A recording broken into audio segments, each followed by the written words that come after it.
Hi, welcome. I'm Marek Mularczyk from Certified Training UK, one of the UK's leading specialists in Adobe Certified Training. And in this video, I'm going to show you another new feature in Lightroom 4 Beta. I'll be talking about soft proofing. Okay. So here I am in the Develop module. Okay. I've got one of the images opened. And while in Develop module, you notice the soft proofing option here at the bottom below the image. As you roll over it, you'll also see the keyboard shortcut, so you can just press S to activate soft proofing. Notice the first thing, the background behind the image changes to white. That's because it's trying to proof the soft proof on the paper. Okay, if I just right click on this empty area here, you can see that it's proofing on a paper white. Of course, you can use any of these settings here. Paper white is the default. Okay, it's going to turn off the soft proofing, and now right click again, and now we've got a background as usual in Lightroom. Okay, so I'm going to click on soft proofing again. So I'll just press S on the keyboard. Now on the right hand side here on the top, in the histogram area here, we've got a soft proofing now. Okay, can you see how it changes? If I just press S to exit soft proofing, it goes back to histogram. When I press S again to enter soft proofing, it changes into soft proofing here. Okay. I'm going to start by creating proof copy. Okay. So I'm going to create a virtual copy for a soft proofing to keep the original. Okay. You can see it here in the strip on the bottom. Okay. Now the proof settings, you can proof the profiles, sRGB or Adobe RGB, or any profiles for printers if you have them installed on your computer. In this case I'm going to stick to sRGB. Okay. Now on the top we got a histogram. Okay.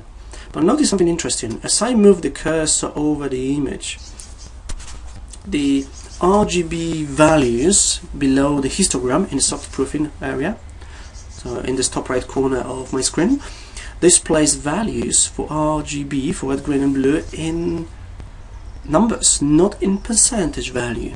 Okay, that's something new in here. Okay. Now what else we've got in here? In the top left corner you've got an icon that shows you the monitor Gamut Warning. Okay, so if I just click on that, I may get any pixels that are not rendering on the screen. Nothing in this case here. I'm going to click on it to hide it.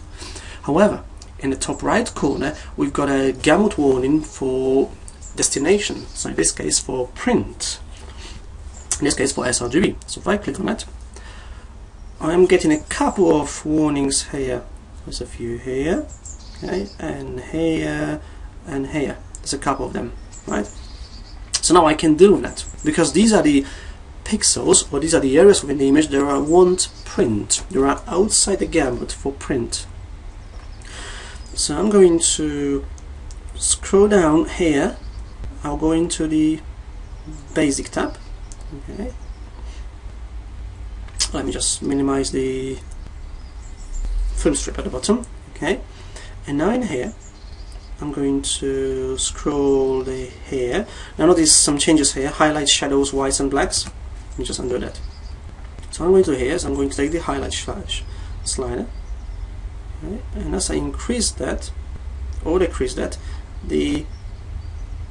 these cropped or clipped pixels starting to appear more or disappear. In this case, as I'm moving the highlight slider to the left, they start disappearing, especially from these areas here. They disappeared and almost disappeared from here. There's still a couple of them in here. So I'm going to take the white slider now, the shadows, okay, and I'm going to decrease the shadows as well, just a bit. Okay, they gone from the tires, so I'm going to keep that like that, right? Then with the whites, okay, you can see what's happening. Okay, if I increase the bright whites a lot, these are all the pixels that won't print. So I'm going to take it down. Okay, it looks good. With the blacks, I'll increase them just a bit so the clipping disappears from the front grille here on the car. Okay, and it looks okay. Everything's in here. Everything looks good, and everything's going to print. Okay. And that's how the soft proofing works in Lightroom 4 Beta. Okay. I hope you enjoyed it. Thank you for watching. I'm Marek Mularczyk from Training, and I will see you in the next video. Thank you. Bye bye.